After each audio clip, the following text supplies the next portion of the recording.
As usual வீட்டில் வேலை பண்ணாமல் வெளில வந்தால் மட்டும்தான், அதுவும் பீச்சில் தான் குக் பண்ணி சாப்பிடணும்னு ஆசைப்படுறா. பிரியா அவங்க அப்பா is a master mind behind all this. இந்த நெருப்பை அவர் கிரியேட் பண்ணார் from the scratch, from the smoke to fire. The big man is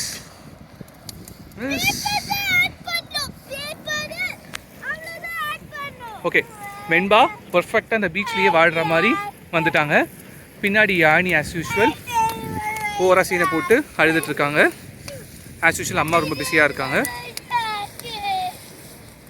அம்மா தான் எல்லாம் என்னடா வேணும் யானிக்கு ஊட்டினாங்க இப்போ தான் சூப்பராக. எடுத்து விடுங்கப்பா. இது ராக்கவே பீச். எங்கள் செட்டப் இதுதான். ஆமாம், இந்த ஹோட்டல் பேர் சில்வர் ஸ்டாண்ட். நெருப்பில் போடுப்பியா?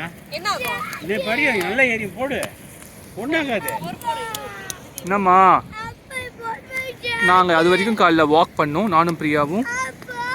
அந்த கல் பக்கத்தில் பண்ணல, பட் இது வரைக்கும் வாக் பண்ணோம். ஆமாம். என்னம்மா உனக்கு பிரச்சனை? என்னம்மா பிரச்சனை?